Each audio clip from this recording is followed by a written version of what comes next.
Three things you can often hang your hat on when it comes to living the successful transplant life.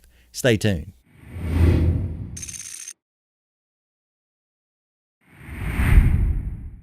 Hey folks, welcome to Transplant Helper Today. My name is Jim Merle. Let me be completely honest with you for just a moment and say I honestly don't like wearing hats. So we're going to go ahead and take this hat off today so that perhaps I can be more comfortable and so can you.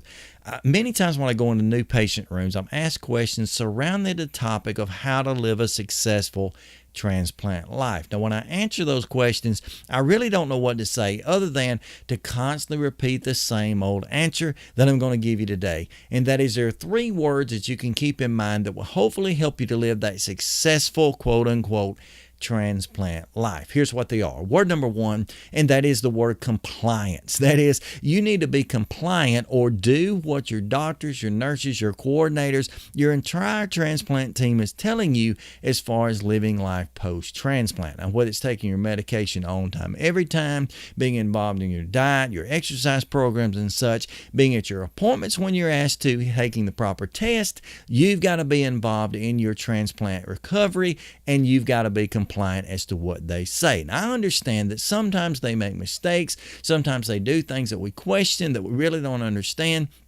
But in general, even though they've not been there and are currently doing that like you and I are, they generally have the right answer. So I would encourage you always try to be compliant with your transplant team's requirements or demands, whatever you want to call them, requests.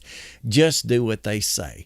Word number two I like to encourage people with is to remind them they can be a success by being committed. That is, you've got to be committed to your health care more than anyone else. Now, certainly your doctors, your nurses, your coordinators, your family members, your friends, all those people care about you, they love you, and they're concerned about seeing you be a success. But no one, that is no one except for you, can be as committed as you are. You've got to put your health care first and above everything else if you want to live a successful life. That means if it comes down to you and your health or your job, choose your health. If it comes down to you and your entertainment and your activities and such, your health comes first. You've got to be committed to making this life work above everybody else. Now, the third word I like to offer you today as far as living the successful transplant life is the word community. And that is one of the best ways to be successful in this life post-transplant is to become a part of a bigger community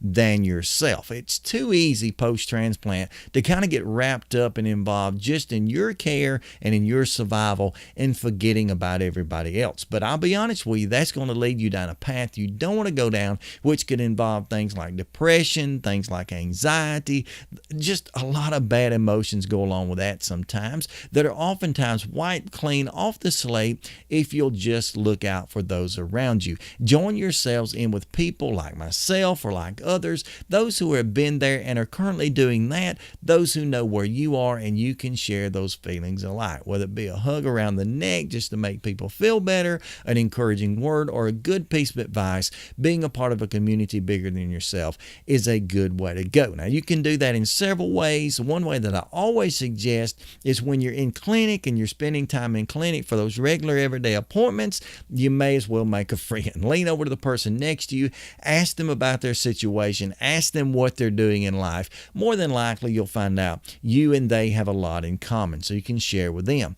Outside of that, you can reach out. We have so many things at our disposal today, from transplant support groups that meet physically, but to support groups that are on Facebook, on Twitter, on any of those social platforms. They're good places to go. Even right here on YouTube, beneath my video, I want to encourage you that when you're offering questions and comments, you're not doing that for me necessarily. You're doing that for all of us. So become a part of a community bigger than yourself. I think those are three words that's very simple. I know I haven't given you any, if you will, unbelievable, mind-boggling advice today, but I think those three words will help you. That is to be compliant, be committed, and be a part of a bigger community than yourself. That will help you live the most successful transplant life possible. Now, if this video has helped you in any way, how about go ahead and like, subscribe, and share these videos as far and wide as you can to help to grow this community and to make our transplant lives better. And be reminded every time you do any of those things,